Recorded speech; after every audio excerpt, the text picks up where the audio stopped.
Meteorologist John Adams for a look at our forecast. Now, John, Hurricane Milton's not expected to hit Texas at all, but will we experience any of the effects from it, like rain or anything?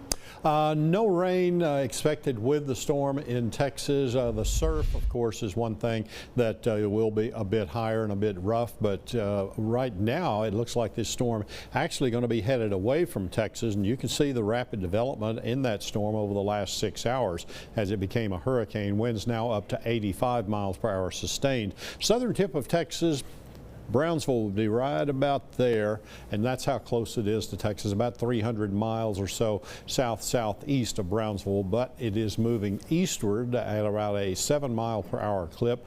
Very slow right now, but it is expected to increase its forward speed, and then by the middle of the week, probably on Wednesday, we'll be approaching the coast there in Florida. Here's the track as it is projected and the development of the storm. You can see that by 1 o'clock tomorrow afternoon, it could be a Category 3 storm already, which is a major hurricane, and then continue its eastward movement there across the eastern Gulf of Mexico.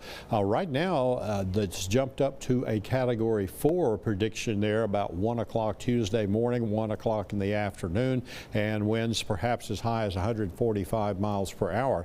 Moving on toward the coast of Florida, perhaps making a landfall there as a Category 3 storm with up to 120 mile per hour winds as it begins to encounter the land there. But indeed, it is going to be another major storm that'll be hitting Florida, moving across the peninsula and then exiting out into the Atlantic.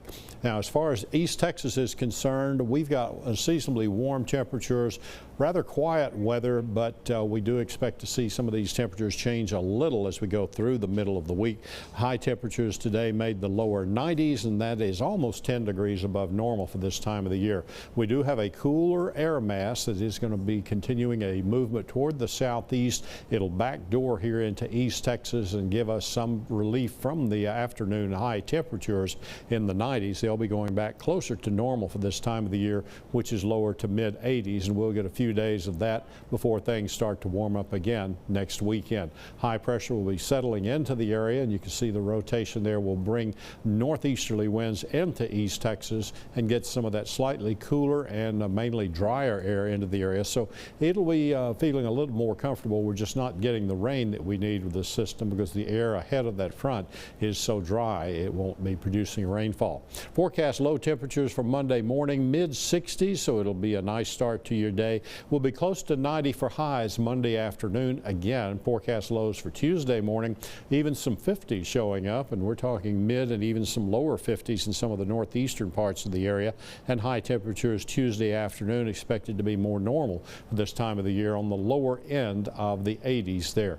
Next 7 days, the trend is going to keep us down below or at the average high temperatures for a few days before things start to warm up as we get into the weekend. So we'll expect to see a lot of sunshine, high temperatures in the 80s, low temperatures in the 50s for much of the upcoming week.